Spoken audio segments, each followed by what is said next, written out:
Hello guys, welcome to another video of stock market. Friends, HDFC bank limited की ओर से सितंबर क्वार्टर के फिनेंशियल रिजल्ट पेश हो चुका है, जो कि स्टैंड अलोन कंसोलिडेटेड दोनों रिजल्ट्स आउट हो चुका है। आज के इस वीडियो में एनालिसिस करेंगे। चलिए फ्रेंड्स, वीडियो स्टार्ट करते हैं और पहले हम लोग कंसोलिडेटेड फिनेंशियल रिजल्ट को कवर करेंगे। चलिए हम लोग यहाँ पे गाइस कंपनी का सेकेंड क्वार्टर और हाफ ईयर एंडेड दोनों रिजल्ट आउट हो चुका है। चलिए हम लोग आ चुके हैं कंसोलिडेटेड रिजल्ट पर। लैक्स में नंबर्स दिए गए हैं। तो इनकम है गाइस इस बार का 1,07,566.6 करोड़ का इनकम है, जबकि पिछले क्वार्टर में 61,021 करोड़ का इनकम था और सितंबर 22 क्वार्टर में 49,182 करोड़ का इनकम था। Quarter on quarter, year on year दोनों के इनकम में बहुत ही स्ट्रॉन्ग ग्रोथ हुआ है। अगर हम एक्सपेंस की बात करेंगे तो 83,287.5 करोड़ का, पिछले क्वार्टर में 41,132 करोड़ का और सितंबर 22 क्वार्टर में 30,460.5 करोड़ का एक्सपेंस हुआ था। Quarter on quarter, year on year के एक्सपेंसेस भी इंक्रीज किया है, जिसके बाद ऑपरेटिंग प्रॉफिट जो निकल गया बिफोर प्रोविजंस एंड कंटिजेंसी हम लोग यहाँ देख रहे हैं, जो कि 24,279 करोड़ का, पिछले क्वार्टर में 19,888.8 करोड़ का और पिछले साल मतलब सितंबर 22 क्वार्टर में 18,721.5 करोड़ का ऑपरेटिंग प्रॉफिट था। Quarter on quarter, year on year में तेजी देखने को मिला। बट इस बार का प्रोविजंस अगर देखिएगा तो गाइज यहाँ पे देखिए प्रोविजन जो पे करना पड़ा है 311.7 करोड़ का पे करना पड़ा, जो कि पिछले क्वार्टर में 3,292 करोड़ का पे करना पड़ा था और सितंबर 22 क्वार्टर में 3,765 करोड़ का पे करना पड़ा था प्रोविजंस, जो कि इस बार का प्रोविजंस थोड़ा सा ज़्यादा पे करना पड़ा है, लेकिन पिछले साल से बहुत ही ज़्यादा डिक्रीज किया है।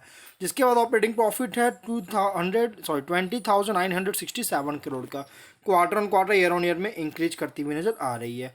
अगर हम नेट प्रॉफिट की बात करें तो कंपनी को जो नेट प्रॉफिट हुआ है अराउंड यहाँ पे 17,312 करोड़ का, पिछले क्वार्टर में 12,403 करोड़ का और सितंबर 22 क्वार्टर में 11,162 करोड़ का नेट प्रॉफिट है। Quarter on quarter, year on year में बहुत ही स्ट्रॉन्ग ग्रोथ देखने को मिला है। ईपीएस 22.12 रुपीज़ का quarter on quarter, year on year दोनों में इंक्रीज किया है। तो गाइस कंपनी का रिजल्ट बहुत ही स्ट्रॉन्ग पेश किया। अगर हम सेगमेंट वाइज रेवेन्यू की बात करें तो ट्रेजरी, रिटेल बैंकिंग जिसमें से digital banking, other retail banking है, फिर wholesale banking, other banking operation, insurance business, others unallocated, इन सभी से रेवेन्यू जनरेट कर रहा है, जो कि इस बार बहुत ही स्ट्रॉन्ग ग्रोथ देखने को मिला है। अगर हम लोग इसके स्टैंड अलोन फिनेंशियल रिजल्ट को कवर करेंगे गाइस, तो कंपनी का जो नंबर्स है लैक्स में ही है और इनकम है इस बार का अगर इनकम देखिएगा तो 78,406 करोड़ का है, पिछले क्वार्टर 57,816.6 करोड़ का और सितंबर 22 क्वार्टर 46,181.9 करोड़ का इनकम है। Quarter on quarter, year on year में इनकम में तेजी देखने को मिला है। एक्सपेंसेस हुआ है 55,712 करोड़ का, पिछले क्वार्टर में 39,044 करोड़ का और सितंबर 22 क्वार्टर में 28,789.7 करोड़ का एक्सपेंस हुआ था।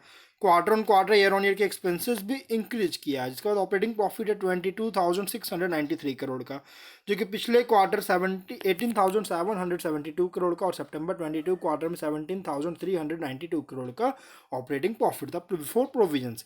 बट इस बार का प्रोविजंस पे करना पड़ा 2,909 करोड़ 2,903 करोड़ का, पिछले क्वार्टर में 2,860 करोड़ का और सितंबर 22 क्वार्टर में 3,240 करोड़ का प्रोविजंस पे करना पड़ा, क्योंकि क्वार्टर ऑन क्वार्टर में थोड़ा सा इंक्रीज हुआ, लेकिन ईयर ऑन ईयर में बहुत ज़्यादा डिक्रीज किया प्रोविजन, जिसके कारण कंपनी का प्रॉफिट में इंक्रीज हुआ है 19,790 करोड़ का, पिछले क्वार्टर में 15,911.9 करोड़ का और सितंबर 22 क्वार्टर में 14,152 करोड़ का ऑपरेटिंग प्रॉफिट है। Quarter on quarter, year on year में बहुत ही स्ट्रॉन्ग ग्रोथ है। नेट प्रॉफिट कंपनी का इस बार का निकल के आया है 15,976 करोड़ का, पिछले क्वार्टर में 11,951.7 करोड़ का और सितंबर 22 क्वार्टर में 10,605.7 करोड़ का नेट प्रॉफिट है। Quarter on quarter, year on year दोनों में इंक्रीज किया है। ईपीएस 21.02 रुपीज़ का है, क्वार्टर ऑन क्वार्टर में डाउन है लेकिन ईयर ऑन ईयर में इंक्रीज किया है। और अगर हम यहाँ पे कंपनी के एनपीए देखें तो gross NPA percentage to gross advances अगर देखेंगे 1.34% का एनपीए, जो कि इस बार का एनपीए इंक्रीज किया quarter on quarter, year on year में एनपीए थोड़ा सा इंक्रीज किया, जो मेरे अकॉर्डिंग एक ड्रॉबैक है इस कंपनी के लिए, क्योंकि एनपीए जितना ज़्यादा डिक्रीज होता है उतना बेहतर होता है, लेकिन इसका एनपीए उतना ज़्यादा नहीं है, लेकिन फिर भी इंक्रीज हो रहा होता हुआ नजर आया, चाहे वो क्वार्टर हो या फिर ईयर ऑन ईयर में।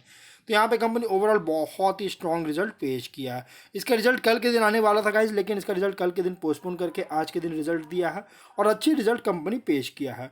तो अब हम लोग जो है वीडियो कहीं पर एंड करते हैं। अगर कोई डाउट है कमेंट बॉक्स में पूछे। मिलते हैं नेक्स्ट वीडियो में। Till then bye bye.